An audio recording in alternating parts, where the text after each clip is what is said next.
Earth had been watching the skies for decades, always wondering if they were alone. When the first signals came from deep space, scientists scrambled to decode them. At first, the messages seemed like distant echoes of a civilization far beyond humanity's reach. But soon, telescopes captured something that changed everything. A fleet of alien ships, massive and sleek, cutting through the void of space. They weren't coming to make friends. They were coming to conquer. Panic swept across the world as governments broadcast emergency warnings. Satellites tracked the fleet's trajectory as it passed Jupiter's orbit, closing in faster than anyone could have predicted. Every nation prepared for war, though most knew their weapons stood no chance against technology advanced enough to cross galaxies. Yet, as the alien fleet approached Mars, something impossible happened. They vanished. The entire armada, thousands of ships strong, disappeared as if swallowed by the void. Earth's defense systems, locked and ready, detected nothing. No wreckage, no fading energy signatures, just silence. Confusion spread through military command centers and scientific communities alike. Some speculated it was a trick. Others believed the aliens had encountered some unknown force near Mars. But no answers came. 2 days later, the first of the survivors arrived. A single alien pod drifted toward Earth's atmosphere, crashing into the Arizona desert. The military sealed off the site within hours, surrounding the strange, metallic craft that seemed half-melted from within. When they pried open its hatch, they found a creature inside, barely alive. The alien was humanoid but grotesquely altered, its skin pale and translucent, veins pulsing with an iridescent blue fluid. Its eyes, once black, had turned milky white, and its breath came in ragged gasps. Scientists rushed to study it, but the creature died within hours, its body collapsing into a puddle of organic sludge that evaporated before tests could be conducted. More pods appeared over the following days, scattered across Earth, from the Siberian tundra to the Sahara's burning sands. Some held aliens still clinging to life, others contained only shriveled remains. None survived longer than a few hours. Each one showed signs of internal decay, as though something had attacked them from within. Governments struggled to keep the truth hidden, but leaked footage of the pods and dying aliens spread across the internet. Speculation exploded. Some believed Earth had secretly developed a weapon capable of wiping out the invaders before they arrived. Others whispered of an ancient force protecting the planet, something humanity could never understand.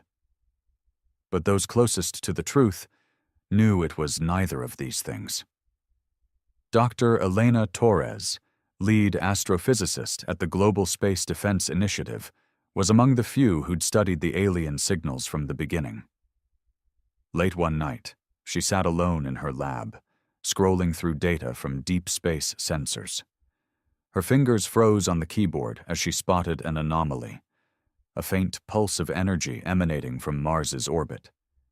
It matched no natural phenomenon, and its frequency was unlike any human technology. Heart-pounding, she enhanced the signal, filtering out background noise. Hidden within the pulse was a sequence of sounds, distorted and fragmented, but unmistakably a voice. Using advanced decryption algorithms, she reconstructed fragments of the message. As the garbled words filled her headphones, a chill ran down her spine. "We tried. The humans, not what they seem. Something inside. It spreads. No escape. Mars. A trap. Earth. Doomed." Elena stared at the screen, her mind racing. The aliens hadn't vanished. They'd been attacked, but not by Earth. Something near Mars had destroyed them. And if their message was true, whatever had infected their fleet was heading toward Earth. Before she could alert her superiors, her computer screen flickered and went dark. The lab's overhead lights dimmed. plunging the room into shadows. A faint hum resonated through the air, as if the walls themselves were vibrating. Elena grabbed her phone, but its screen was dead.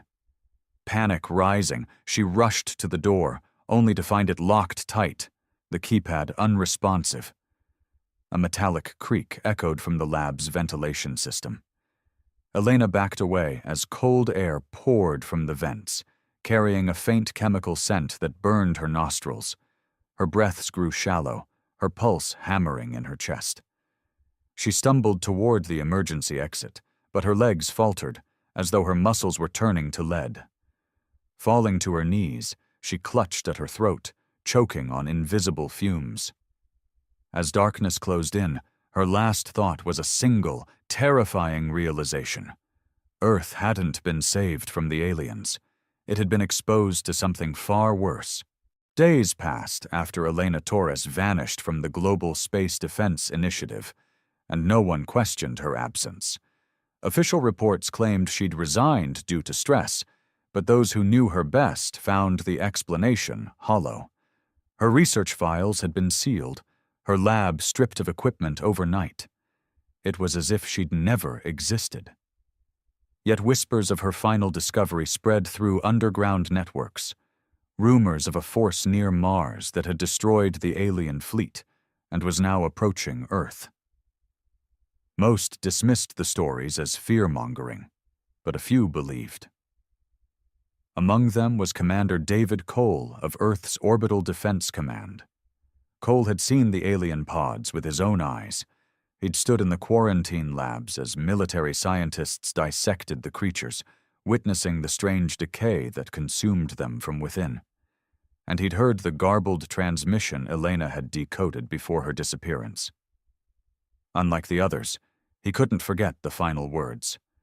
Earth, doomed.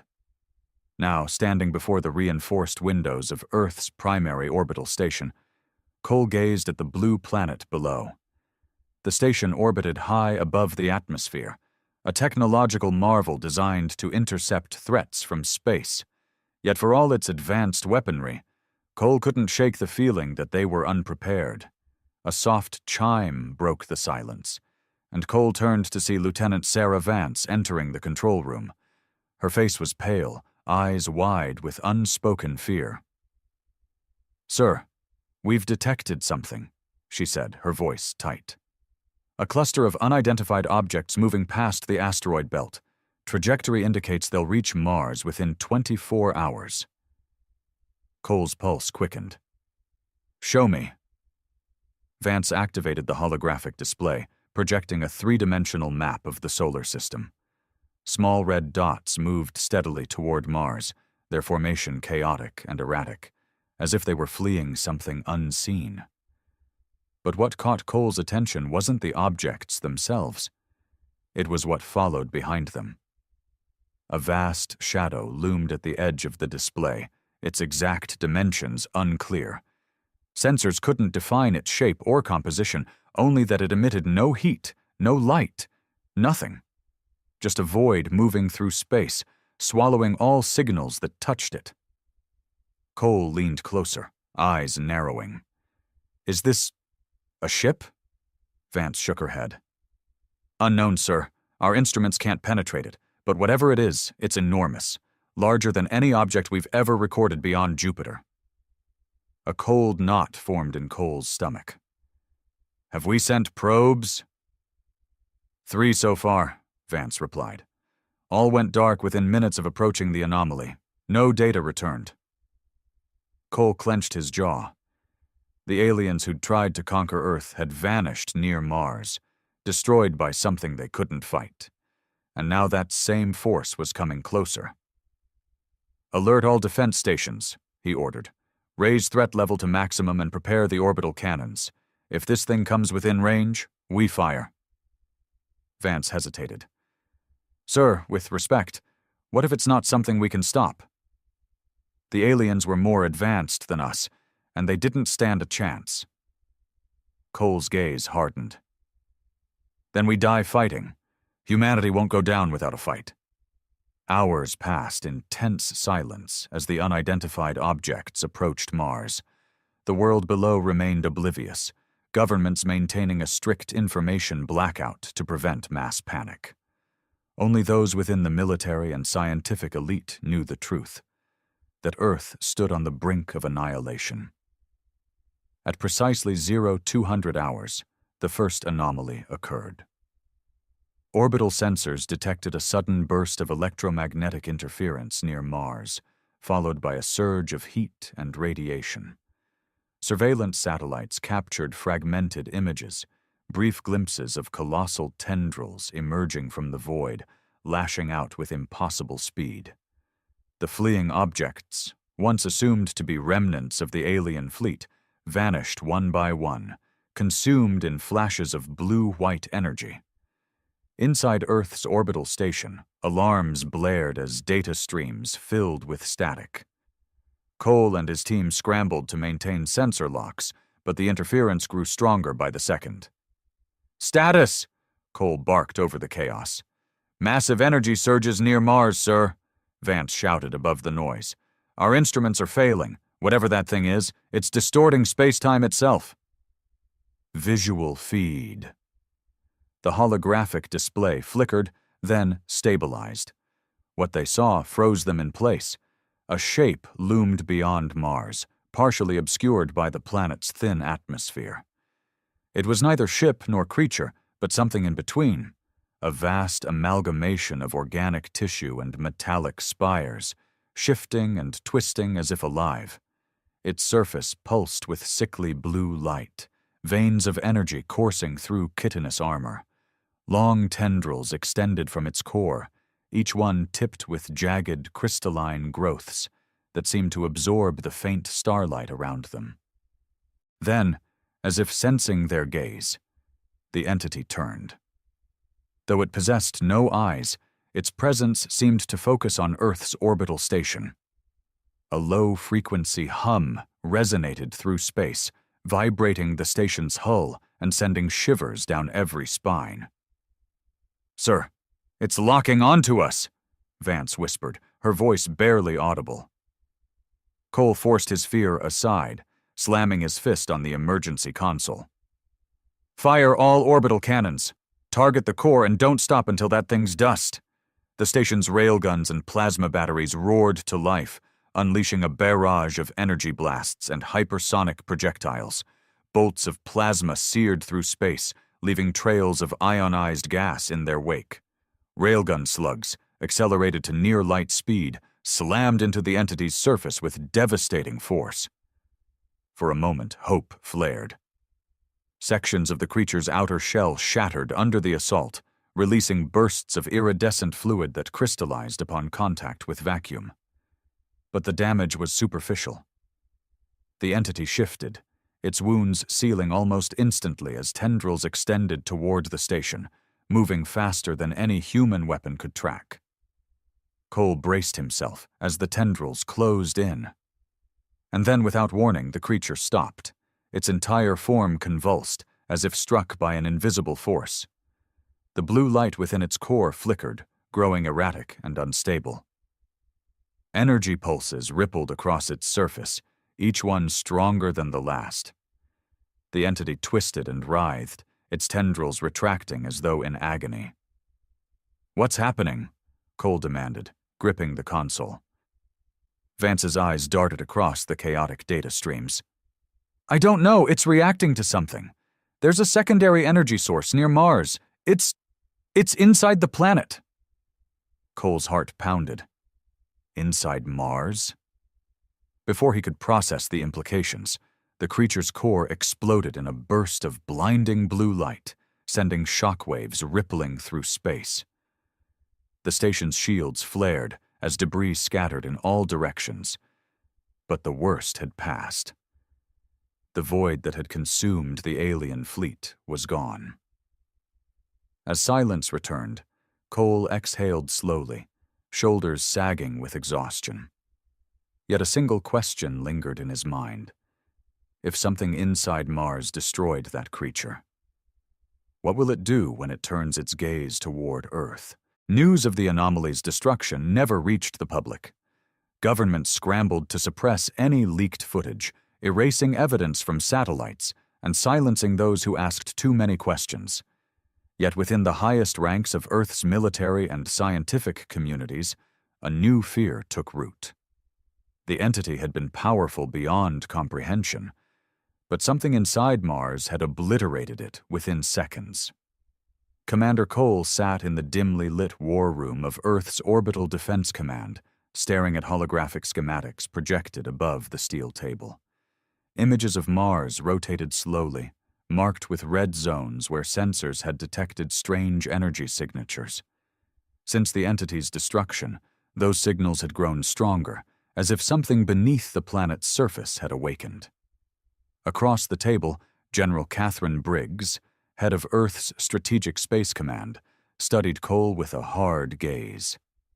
Decades of military service had carved lines into her face, but tonight her eyes held something colder than fear: calculation. "You're certain the entity was destroyed by something inside Mars?" she asked, her voice low and deliberate.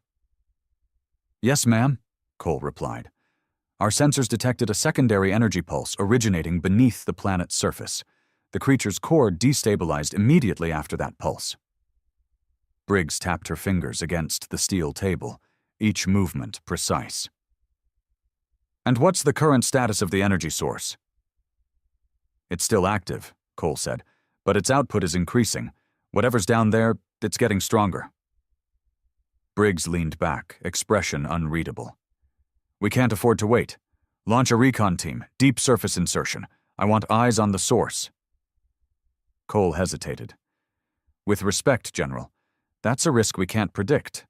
If it destroyed something as powerful as that entity, our people won't stand a chance if—" "Commander," Briggs interrupted, her tone sharp. "Our mission is to ensure Earth's survival. We need to know what we're dealing with. Launch the mission. That's an order." Cole clenched his jaw but nodded. "Yes, ma'am." 3 days later, the recon team departed from Earth's orbital station aboard the Archangel, a state-of-the-art stealth cruiser designed for deep space infiltration. Its hull gleamed obsidian black against the void, equipped with the latest cloaking technology to evade detection. Leading the mission was Captain Naomi Hayes, a seasoned operative whose reputation for surviving impossible odds had earned her both respect and fear.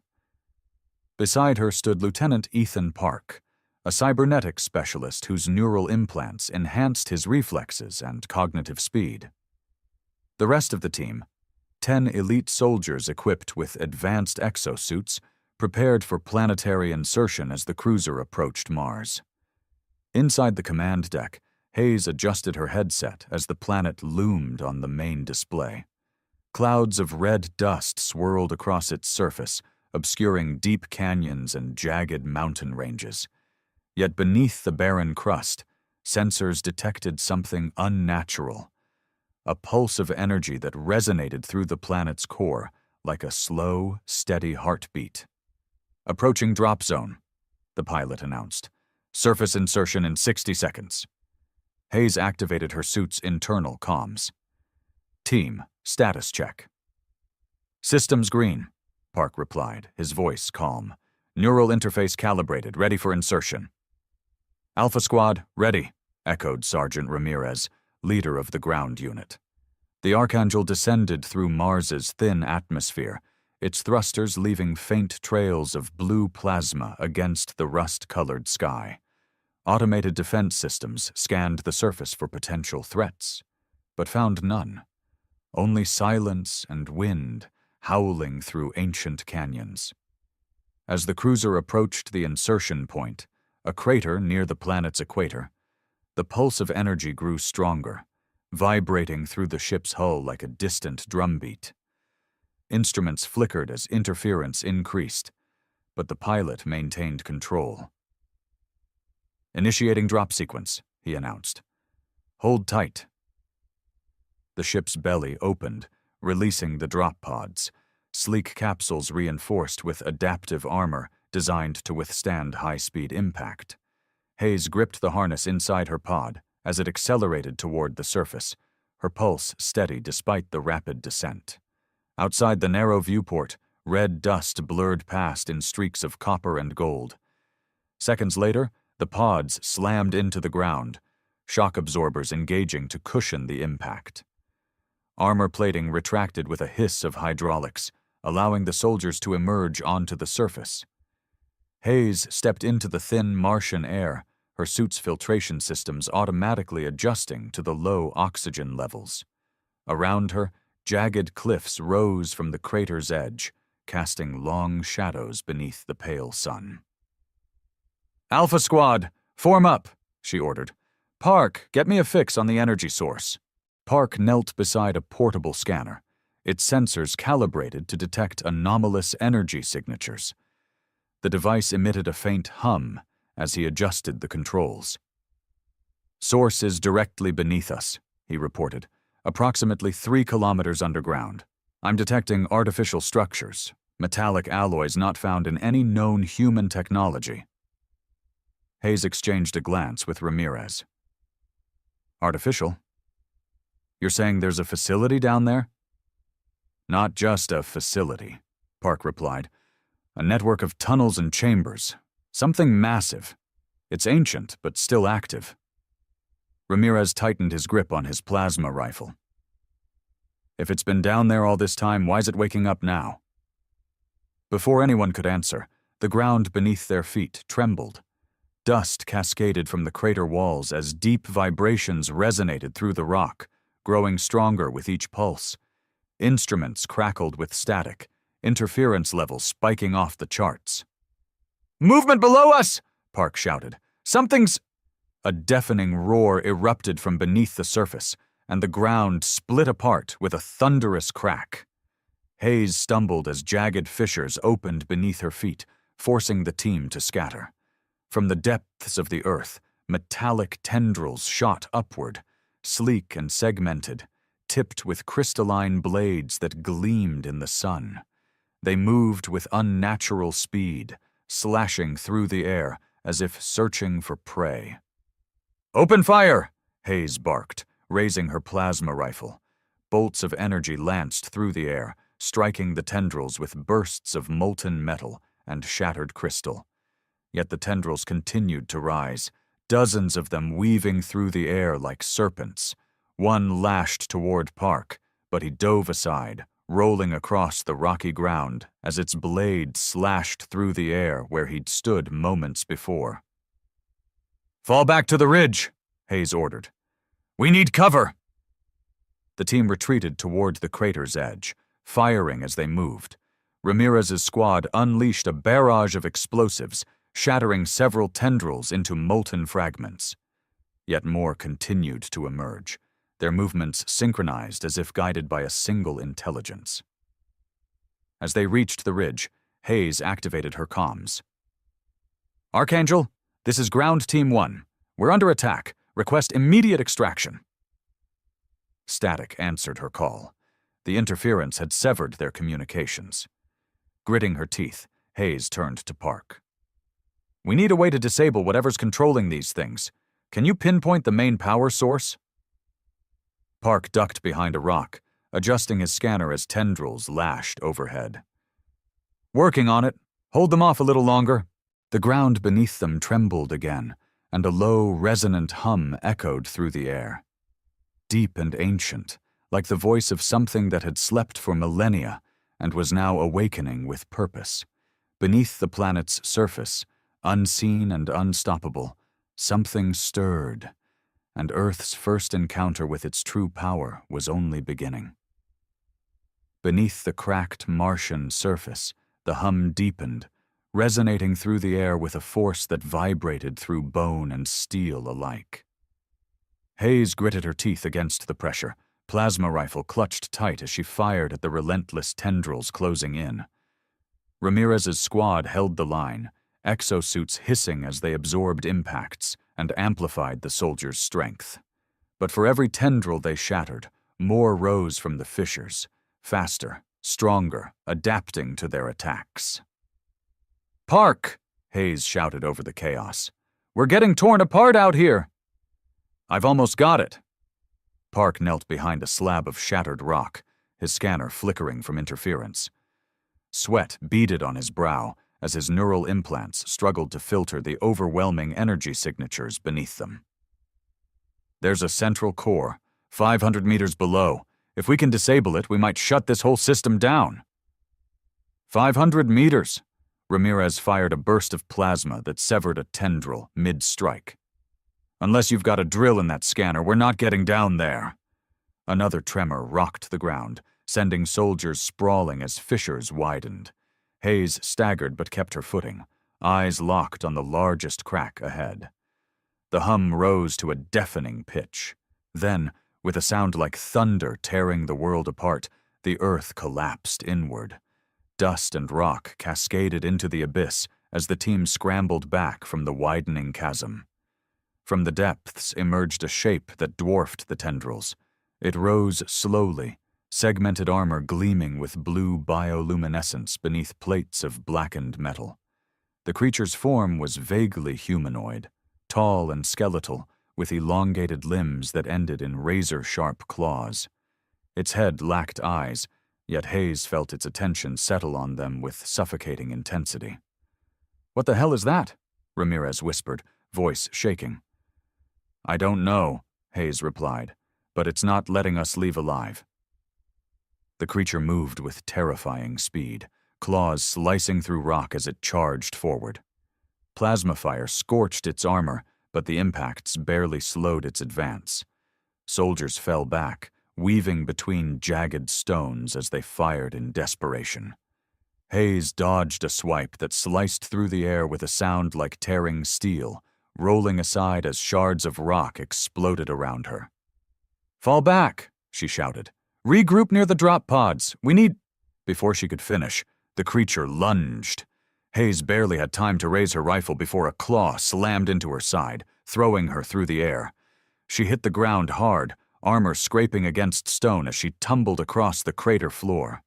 Pain flared through her ribs, but she forced herself upright, vision blurred with dust and blood. "Hayes!" Park's voice crackled over comms, distorted by interference. She gasped for breath, struggling to stand as the creature advanced. "I'm still here. Park, if you've got any bright ideas, now's the time."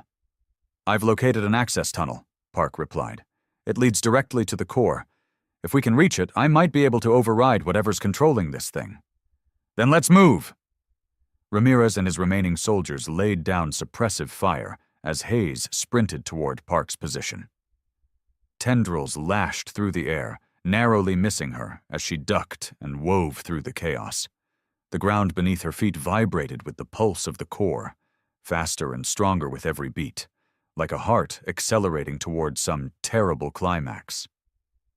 Park waved her toward a narrow fissure near the crater's edge. The opening was barely wide enough for a person to squeeze through, jagged stone slick with condensation from the planet's subsurface heat. Without hesitation, Hayes slid inside, boots scraping against uneven rock as she descended into darkness. Park followed close behind, the flickering light of his scanner casting eerie shadows across the tunnel walls. Their armor's internal lamps illuminated veins of metallic ore embedded in the rock, strange alloys that pulsed faintly in sync with the core's energy. The air grew thick with heat and pressure, like the atmosphere of a world on the verge of collapse. "How much farther?" Hayes asked, breath ragged from the descent. 200 meters, Park replied. "The core's activity is spiking. It's like it knows we're coming." "Let's hope that means we're getting close." Behind them, distant sounds echoed through the tunnel. The scraping of claws against stone, the metallic hiss of tendrils slithering through fissures. The creature was following. Hayes quickened her pace, boots striking the rock with rhythmic force as adrenaline surged through her veins. The tunnel narrowed further, forcing her to crouch as she pressed forward. The heat intensified, sweat soaking her suit despite its cooling systems. Each step brought the pulse of the core louder, faster, until it no longer felt like a distant hum, but the very heartbeat of the planet itself. Then the tunnel opened into a vast chamber, and Hayes stopped short. The space stretched beyond the range of their suit lamps, walls vanishing into darkness overhead. At the center stood the core, a massive sphere of translucent crystal suspended above a network of metallic conduits that pulsed with blue light. Veins of liquid energy coursed through the floor and walls, connecting the core to the planet's surface, like arteries feeding a living organism. Park's scanner buzzed with overload warnings as he approached the control interface, an array of alien consoles arranged around the core's base. Symbols glowed faintly across the panels, their meaning incomprehensible, yet strangely familiar, as if designed to be understood through instinct rather than logic. "This technology, it's not alien," Park muttered, eyes wide with shock. "It's something else, older than anything we've ever seen." "Can you shut it down?" Hayes demanded, scanning the shadows for signs of pursuit. I think so, but the systems are adapting to my intrusion. I need more time." "We don't have time." Hayes spun as the tunnel behind them echoed with a distant roar. Claws scraped against stone, growing louder as the creature closed in. "Hurry, Park!" Fingers flying across the console, Park overrode security protocols one by one. Each success met with resistance as the core's energy surged in defiance. Sparks arced from the conduits, illuminating the chamber with flashes of electric blue. "Almost there. Just a few more seconds." The creature lunged from the tunnel with a snarl of grinding metal, eyes blazing with blue fire. Hayes fired her plasma rifle point blank, molten bolts searing through its armor and staggering it back. But not for long. It recovered instantly, claws slashing toward her with lethal speed. Hayes dodged, rolling beneath the swipe and retaliating with a burst of plasma that shattered part of its shoulder. "Park!" she shouted as the creature advanced again. "Now!" Park's hands flew across the controls. Then he slammed his palm against the final panel. The chamber trembled as the core's pulse faltered. Blue light flickered and dimmed, conduits shuddering as energy drained from their veins. The creature staggered mid-stride, its movements jerking as if strings had been severed. With a final pulse of dying light, the core fell silent. The creature's eyes flickered, then extinguished. It collapsed to the ground, motionless as its armor cracked and crumbled into ash. Tendrils across the planet's surface withered, retracting into the earth as the network that controlled them dissolved. For a moment there was only silence. Hayes lowered her rifle, chest heaving as adrenaline ebbed. "Park, you did it." Park slumped against the console, exhaustion etched into his face. "Yeah, but I don't think this place is done with us yet." As if in answer, a low tremor rumbled through the chamber, deep and distant, like the first stirrings of something far larger awakening beneath the surface. And this time, Hayes wasn't sure they'd survive what came next. The tremors grew stronger, shaking the chamber as cracks spiderwebbed across the walls. Dust and shards of crystal rained from the ceiling, illuminated by the flickering remnants of blue light within the core. Hayes gripped the nearest console to steady herself, heart hammering as the ground beneath her feet seemed to shift like a living thing. "Park, we need to move, now!" she shouted over the rising rumble. Park staggered to his feet, still dazed from the energy backlash that had surged through the alien systems.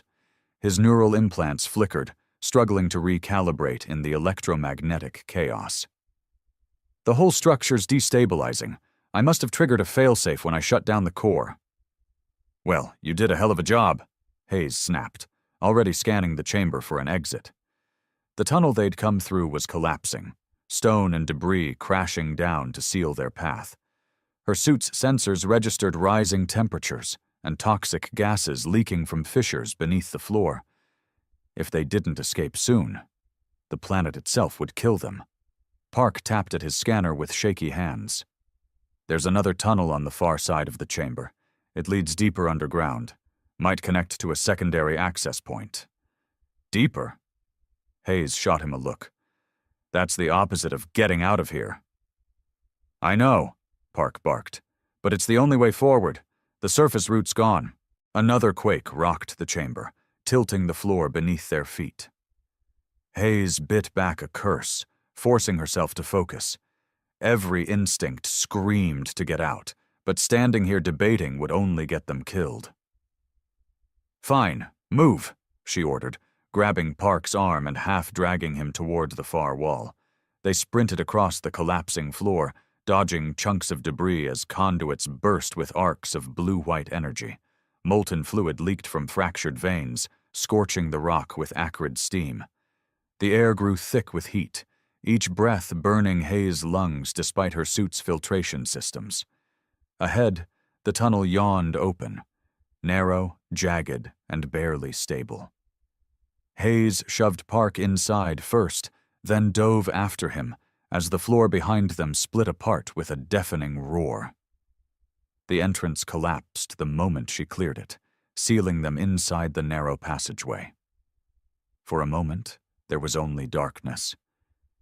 Hayes could hear Park's ragged breathing beside her, echoing off the stone walls. Dust clung to the air, gritty against her tongue as she forced herself to inhale slowly. "Status?" she rasped. "Alive," Park replied between gasps. "Barely. Keep moving. No time to rest." Hayes activated her suit's built-in lamps, casting beams of white light down the tunnel's jagged walls. The stone glistened with faint traces of metallic ore, the same strange alloy they'd seen near the core. Alien, ancient, and still faintly pulsing with residual energy. They advanced slowly, crouching to squeeze through narrow gaps as the tunnel twisted downward into the earth. The air grew hotter, laced with the faint scent of sulfur and something else. Something metallic and faintly sweet, like blood on a cold blade. The hum that had resonated through the core was gone, but Hayes could still feel a faint vibration beneath her boots, like the distant heartbeat of something slumbering far below. Park scanned the walls as they moved, his neural implants flickering with faint blue light as he tried to interface with the residual energy around them. "These structures, they're not just tunnels," he murmured. "They're part of a larger system. The core we shut down was just one node in a planetary network." Hayes shot him a wary glance. "Meaning?" "Meaning, there might be more of those creatures," Park said grimly. "And if they all wake up—" "They won't," Hayes cut him off, her voice hard. "We shut down the core. Whatever controlled them is dead." Park didn't answer. His silence lingered as they pressed deeper into the earth. Minutes stretched into what felt like hours. The tunnel narrowed and widened without pattern, winding through layers of rock that grew hotter and denser with every step. Hayes could feel sweat soaking her undersuit despite its cooling systems. Her pulse pounded in her ears, but she forced herself to keep moving, eyes fixed ahead as if sheer willpower could carve a path to the surface. Then, without warning, the tunnel opened into another chamber, and Hayes stopped short, pulse hammering as adrenaline surged anew. This space was smaller than the core's chamber, but no less alien. Walls of smooth, black metal curved inward, forming a dome laced with veins of bioluminescent crystal. Strange machines clustered along the perimeter, tall spires of glass and steel connected by cables that pulsed faintly with residual power. Unlike the previous chamber, this one still buzzed with faint life, machines clicking softly as dormant systems cycled in slow, rhythmic pulses. At the chamber's center stood a pedestal of black stone, carved with symbols that seemed to shimmer faintly beneath the light of their suits. Suspended above it hovered a sphere of liquid metal, perfectly smooth, rippling faintly as if reacting to their presence. The air around it crackled with faint static, like the distant hum of a live wire. "What is this place?" Hayes whispered, stepping cautiously towards the pedestal. Park's eyes glinted with reflected light as he scanned the sphere, his implants flickering faster as he approached. It's a control node, but more advanced than the core above. This might be the central hub, the system that governs the entire planetary network. Hayes' pulse quickened. Can you shut it down? I don't know, Park admitted, brow furrowed as he adjusted his scanner. This technology's beyond anything I've ever seen, but if I can interface with it... Before he could finish, the sphere pulsed with sudden light. Symbols ignited across the pedestal, lines of molten gold racing through the stone as the air crackled with electricity. Park stumbled back, clutching his head as blue light flared across his neural implants. Park! Hayes lunged forward, grabbing his shoulder as he convulsed beneath the surge of energy. His eyes rolled back, veins glowing faintly beneath his skin as the sphere's pulse synchronized with his own heartbeat. I can hear it! Park gasped, voice distorted with static. It's speaking, transmitting. Get out of there! Hayes dragged him back, breaking his connection as the sphere flared brighter. Park collapsed to his knees, gasping for air as residual energy crackled across his suit. Hayes raised her rifle, aiming at the sphere. Tell me I should shoot that thing right now. Wait. Park held up a hand, struggling to catch his breath. I accessed part of the system. It's not just controlling the creatures, it's transmitting beyond Mars. A signal, aimed directly at Earth. Hayes' blood turned cold. What kind of signal? I don't know, Park whispered. But it's waking something up, on Earth. Before Hayes could respond, the sphere pulsed again, and this time a sound echoed through the chamber. Deep and resonant, like a voice speaking in a language no human could understand. Yet somehow, Hayes could feel its meaning reverberating in her mind. The first trial has ended. The awakening begins. Hayes clenched her rifle tighter, pulse hammering in her ears as dread coiled deep in her gut. Whatever they'd found beneath Mars, it wasn't over. And Earth was next. The voice echoed through Hayes' skull, more sensation than sound, cold, vast, and ancient. She gritted her teeth against the pressure as it reverberated through her mind, stirring half-formed images she couldn't comprehend. A world consumed by metallic tendrils, cities reduced to twisted wreckage, skies burned black beneath shapes too vast to name. The air in the chamber grew heavy, thick with unseen force that made her bones ache as if gravity itself had doubled. Park clutched his head, eyes squeezed shut against the pulse of alien energy still resonating through his neural implants. His breath came in ragged gasps, sweat slicking his brow as faint arcs of blue static flickered across his skin. Park! Hayes grabbed his shoulder, shaking him hard. Stay with me. I can hear them, he gasped, eyes wild with pain. Millions of them, waking up on Earth. Hayes' pulse pounded in her ears. What the hell are you talking about? They're already there, Park whispered, voice hollow with shock.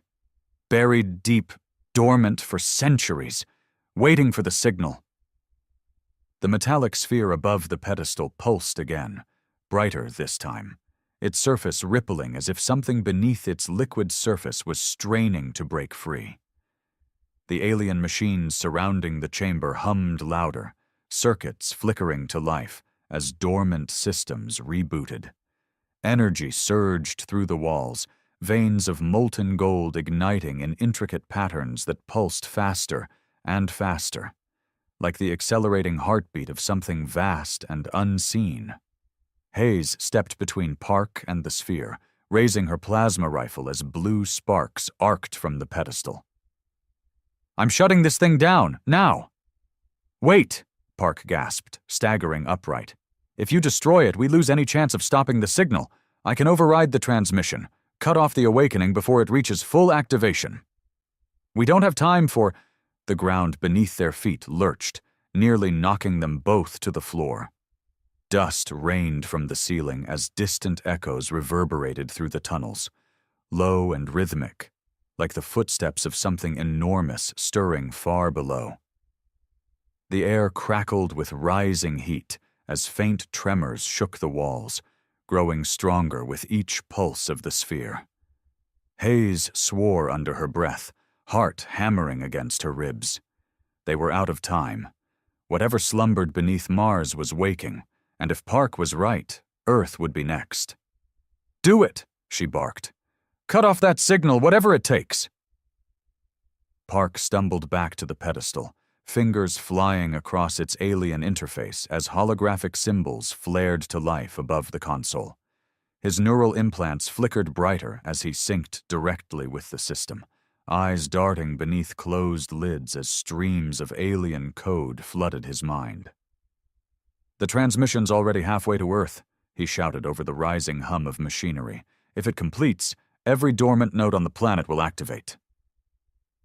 Hayes tightened her grip on her rifle, eyes darting towards the tunnel behind them. The vibrations in the walls were growing stronger, each pulse accompanied by distant metallic echoes that grew louder with every beat. Something was coming. "Hurry, Park!" she shouted. "I'm almost there!" The sphere pulsed faster, its liquid surface rippling with molten blue light as tendrils of energy arced toward Park's outstretched hands. His implants sparked with feedback, but he held his ground, forcing his mind deeper into the alien network. The air grew thick with electromagnetic static, making Hayes's skin prickle beneath her armor as the chamber trembled around them.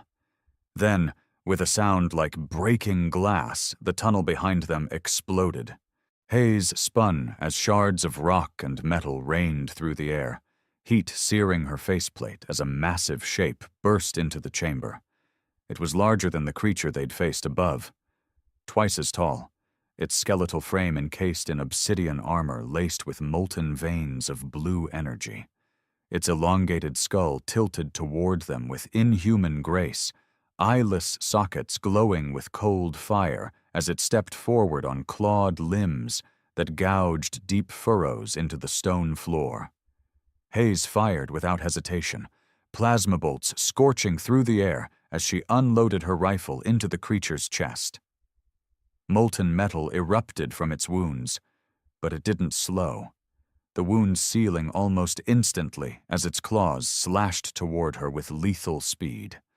Hayes dove aside, rolling beneath the strike as claws shattered the floor where she'd stood moments before. "Park, move!" she shouted, scrambling back to her feet. "I need more time," he gasped, hands locked to the console as arcs of blue energy surged through his implants. "The system's resisting me. Something's fighting back." The creature lunged again, claws slicing through the air as Hayes backpedaled, firing shot after shot into its advancing form. Its armor cracked beneath the plasma blasts, but it moved too fast, closing the distance in seconds. Hayes ducked beneath another swipe, pivoting behind a console as the creature's claws shattered the pedestal beside her in a burst of molten shards. Sweat stung her eyes as heat thickened the air, the rising pulse of the sphere hammering against her skull like a second heartbeat. She gritted her teeth and fired again, molten bolts striking the creature's head and shoulders with rapid bursts of searing light. Armor shattered, exposing the crystalline veins beneath, but still, it kept coming. "Park!" she shouted. "Almost there!" The alien sphere flared blindingly bright as Park slammed his hands against the console, neural implants sparking with blue fire as he forced the system into full override.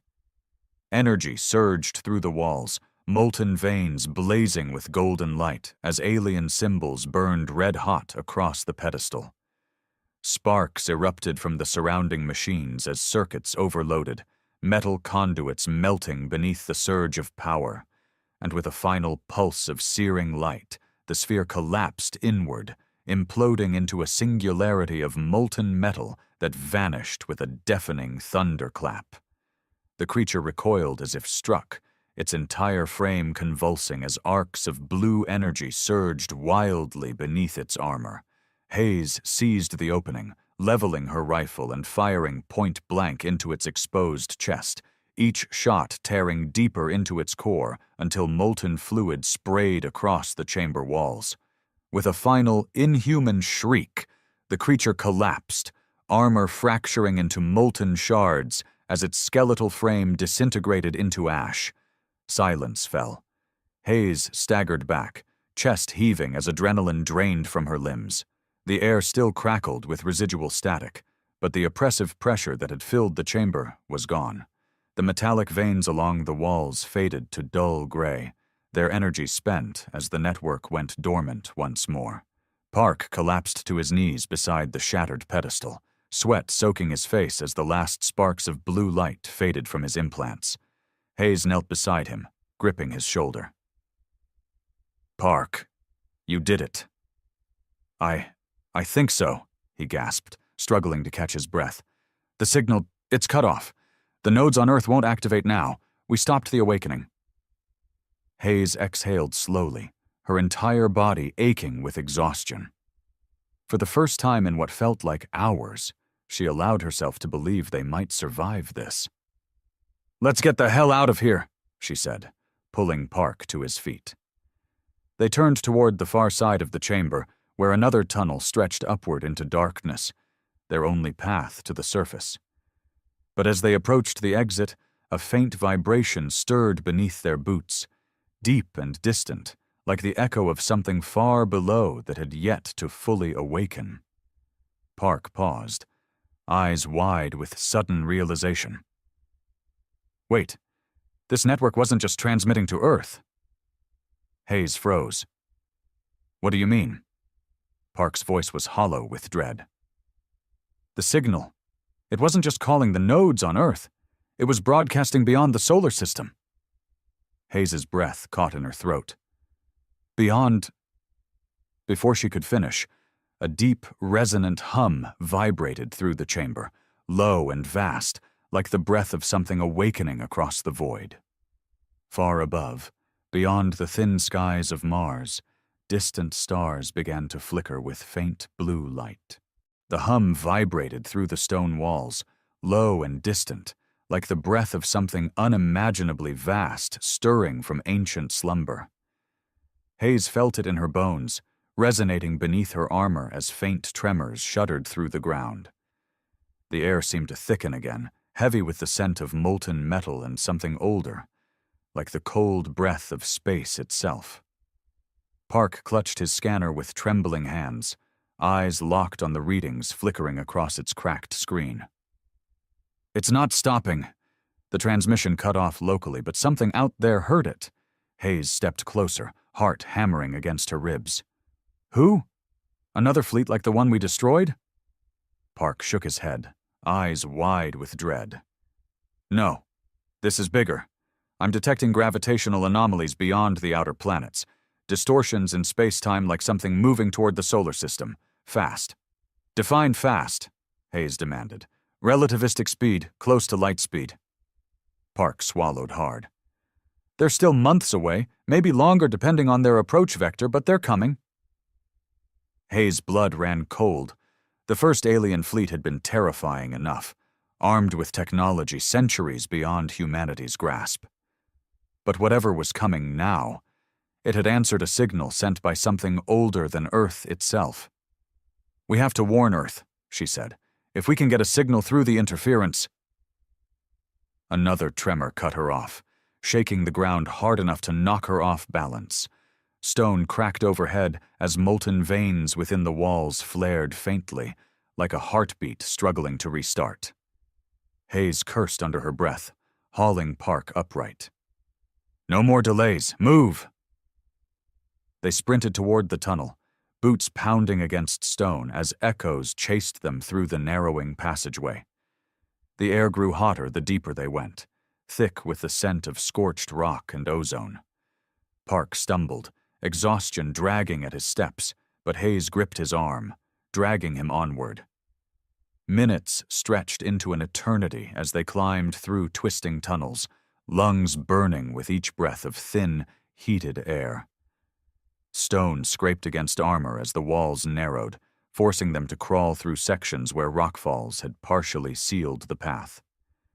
Every breath came ragged and shallow, but Hayes forced herself to keep moving. Faster, harder, upward. The faint tremors that had chased them since the core's shutdown began to fade. The air cooled as pressure decreased, and Hayes' suit sensors registered a drop in toxic gases, signs they were nearing the surface. "Almost there," she gasped, pulling Park over a jagged ledge. He collapsed beside her, gasping for breath as sweat slicked his face beneath his visor. Wait. Park struggled to catch his breath, hands shaking from exertion and neural feedback. "Just give me a second." "No time." Hayes grabbed his arm, hauling him upright again. "We're getting out of here now." Another few minutes of climbing, and the tunnel opened into a wide fissure that slanted upward at a steep angle. Faint light filtered down from above, pale and thin, but unmistakably sunlight. Hayes' chest ached with sudden hope. "There, go," she shouted, scrambling up the incline. Park followed close behind, hands scrabbling against loose rock as they climbed toward the surface. The air grew clearer with every meter, thin and cold but mercifully free of the underground heat. Dust clung to their armor as stones shifted beneath their boots, but Hayes didn't stop. 50 meters. 20. 10. With a final burst of strength, Hayes hauled herself over the fissure's edge and collapsed onto the rocky surface of Mars. Cold wind scoured across her faceplate, carrying the faint scent of iron-rich dust as she lay gasping beneath the pale red sky. Park dragged himself up beside her, collapsing onto his back as he sucked in ragged breaths. For a moment, neither of them spoke. Hayes stared up at the distant stars, faint and cold against the thin atmosphere. The sun hung low on the horizon, casting long shadows across the jagged landscape. Wind whispered through scattered rocks and crumbling cliffs, the silence almost peaceful after the chaos below.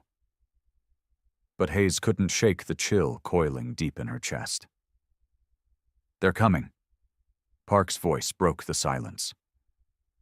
We need to contact the Archangel, get a message to Earth before—" A shadow passed overhead. Hayes sat bolt upright, pulse hammering as her hand dropped instinctively to her rifle. Dust scattered as a sleek shape descended from the sky, engines hissing with faint bursts of plasma as it slowed to hover above the rocky slope. The Archangel. Its black hull gleamed against the pale sky, stealth plating shimmering faintly as it adjusted altitude. Searchlights swept across the rocks, locking onto Hayes and Park as the ship's side hatch opened with a hydraulic hiss. A figure appeared, Sergeant Ramirez, plasma rifle slung across his chest as he waved them forward. "Move!" Hayes shouted, hauling Park to his feet. They sprinted across the rocky slope as the Archangel touched down, landing struts hissing against the uneven ground. Wind whipped dust across their path, but Hayes didn't stop until she reached the ramp, clambering aboard as Ramirez pulled Park up beside her. "Where the hell have you two been?" Ramirez barked, scanning their scorched armor and bloodied visors. "No time to explain," Hayes gasped. "Get us airborne, now." Ramirez didn't argue. The ramp sealed shut as the Archangel's engines flared brighter, lifting the ship skyward with a burst of blue plasma. Hayes collapsed into a seat beside Park, chest heaving as the deck vibrated beneath her boots. As the ship ascended through the thin Martian atmosphere, Hayes wiped sweat from her faceplate and forced herself to focus. "Comms, get me a secure channel to Earth." "I'll try," Ramirez replied, adjusting the controls. "Interference is still heavy from the underground systems, but— Wait, I'm picking up something." Static crackled through the speakers, distorted and faint, but unmistakably human. Hayes leaned forward as a fragmented voice broke through the interference. Calling all Earth Defense Command stations. Priority 1 alert. Incoming contact beyond Neptune's orbit. Unidentified vessels approaching at high velocity. Repeat. Unidentified vessels approaching. The signal cut out with a burst of static. Silence hung heavy in the cabin. Park's voice broke the tension, low and strained. They heard the signal, and they're already here. Hayes' pulse pounded in her ears as she stared out the viewport. Beyond the thinning atmosphere, stars gleamed cold and distant against the black void. Somewhere beyond those distant lights, something was coming, vast and unstoppable, drawn by the ancient network that had stirred from beneath Mars. And this time, Earth wouldn't have months to prepare. This time, humanity would face the end of everything.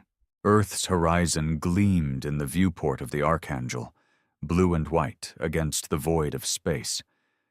Yet Hayes couldn't shake the cold knot of dread coiled deep in her chest. Somewhere beyond the outer planets, something vast and unknown approached. A force that had answered the ancient signal from Mars. And this time, humanity's weapons might not be enough.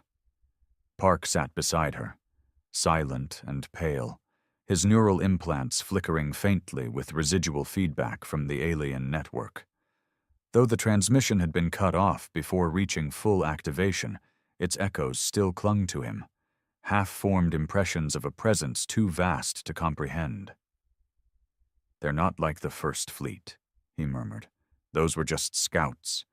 But this, it feels like something older, stronger." "Can you still sense them?" Hayes asked, her voice low. Park hesitated, gaze distant. "Not clearly, just fragments. But they're coming fast. Days, maybe less, depending on their acceleration." Hayes exhaled slowly, forcing herself to focus. Fear wouldn't help them now. "We'll warn Earth. Let Command know what's coming and—" "Commander!" Ramirez's voice cut through the tension from the comm station. "Picking up transmissions from Earth's orbital defense grid. Multiple energy spikes near Neptune's orbit. Wait, visuals coming in now." The main holo display flared to life, casting pale light across the cabin as grainy footage from distant satellites filled the screen. Hayes leaned forward, breath catching in her throat as the images sharpened. Ships. Hundreds of them gliding through the void with impossible grace. Their hulls gleamed black against the starlight, sleek, predatory shapes bristling with alien weaponry. Unlike the previous fleet, these vessels radiated faint halos of blue-white energy, as if space itself bent beneath their presence, and beyond them, half-shrouded in the shadows of distant gas giants, loomed something far larger, a shape so vast it defied scale, its silhouette jagged with spires of obsidian metal that pulsed faintly with molten veins of gold. A command ship. No, something more. Park inhaled sharply as faint whispers flickered through his implants, distant yet unmistakable. "It's not just a fleet," he said softly. "It's a harbinger." Hayes clenched her fists to steady herself. "What does that mean?" "I don't know," Park admitted. "But whatever commands those ships, it's not just another alien leader. It's something ancient, something that's conquered worlds before ours." Ramirez's fingers danced across the controls. "Earth Defense Command is mobilizing. Orbital cannons, planetary shields, everything's going online. But if they're already at Neptune, then we've got hours, not days," Hayes finished grimly. The comms crackled again, and this time, the voice of General Catherine Briggs echoed through the cabin. "All Earth Defense Forces, prepare for imminent engagement. This is not a drill. Repeat, imminent engagement. Primary defense stations are to hold the line at Saturn's orbit. Secondary fallback positions will be established at Jupiter if containment fails. Earth is the last line. We will not fall without a fight." The transmission cut off with a burst of static. Silence hung heavy in the cabin. Then Hayes stood, pulse steady despite the cold dread curling beneath her ribs. Fear had no place here. Not now. "Set course for Earth," she ordered. "Maximum burn. We're not sitting this one out." "Commander," Ramirez began, but Hayes cut him off with a glance. "We didn't survive Mars just to watch Earth fall from the sidelines. Get us home, now." Ramirez nodded sharply. "Aye, ma'am." The Archangel's engines roared to life, thrusters igniting with bursts of blue plasma as the ship angled toward Earth. Acceleration pressed Hayes into her seat as the hull vibrated beneath the strain, but she welcomed the sensation. It meant they were moving. Faster. Outside the viewport, stars blurred into faint streaks of light as the ship tore through the void, racing toward a planet teetering on the brink of annihilation. The battle had already begun by the time the Archangel reached Earth. Even before they broke orbit, Hayes could see the flashes of energy weapons flaring against the darkness. Blue-white bursts of plasma and railgun slugs streaking through space as Earth's orbital defenses engaged the approaching fleet. Explosions bloomed like distant stars as alien ships returned fire, lances of molten energy slicing through human warships with terrifying precision. The comms crackled with overlapping transmissions, shouts, orders, desperate cries for backup as Earth's forces struggled to hold the line. "Enemy vessels breaching defensive perimeter. Shields failing. Fall back to secondary grid." "We need reinforcements now!" Hayes clenched her fists, pulse hammering as Ramirez guided the Archangel into formation with Earth's remaining defense fleet. Dozens of warships surrounded them, their hulls gleaming silver and gunmetal beneath the faint glow of planetary shields that flickered against incoming fire. Railguns thundered and plasma cannons blazed, lighting the void with bursts of molten light as human pilots weaved through alien formations, their fighters leaving trails of ionized gas in their wake. Yet for every enemy ship destroyed, more emerged from the void. Sleek, black predators whose armor absorbed human weapons with terrifying efficiency. Tendrils of blue energy lashed through space, tearing through warships with surgical precision as Earth's fleet struggled to hold its ground. "Commander," Ramirez shouted, "inbound vessels, 3 o'clock high." Hayes grabbed the controls, adrenaline surging as she veered the Archangel aside, just as lances of molten plasma streaked past, searing through the void where they'd hovered moments before. The hull vibrated as shockwaves battered the ship, alarms blaring as shields flared against the heat. "Returning fire!" Ramirez barked, unleashing a barrage of railgun slugs that hammered into the nearest alien vessel. The ship's armor cracked beneath the assault, molten shards scattering into space before the warship crumpled in a burst of blue-white fire. Another alien ship lunged from the void, tendrils of energy slashing towards the Archangel, but Hayes rolled hard to starboard, plasma bolts searing through its exposed flank as she tore past the wreckage. More enemy ships closed in, their weapons illuminating the void with bursts of molten light. And then Earth's planetary cannons opened fire. From the surface below, titanic bursts of energy surged upward, plasma lances and hypersonic projectiles that streaked through the atmosphere with terrifying speed. They struck the alien fleet with thunderous force, shattering hulls and scattering debris through the void as Earth's last line of defense fought to hold back the tide.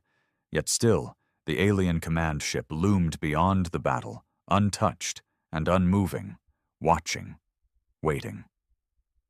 Park's voice broke through the chaos, low and strained. "It's not engaging. It's waiting for something." Hayes' pulse pounded in her ears as she wove through the chaos, eyes locked on the distant silhouette of the alien command ship. Its spires gleamed faintly with molten gold, veins of energy pulsing in slow, deliberate rhythm, as if it were counting down to something unseen. And deep in her bones, Hayes knew. This isn't just a battle. It's a test. The transmission from Mars had been a summons. This fleet wasn't here to conquer. It was here to judge. And if Earth failed, there would be no second chance. Hayes gritted her teeth, hands tightening on the controls as alien warships closed in from all sides. Plasma fire streaked past the viewport, the hull shuddering with impacts as shields strained to hold. But she didn't slow, because this was humanity's last stand, and she would not go quiet.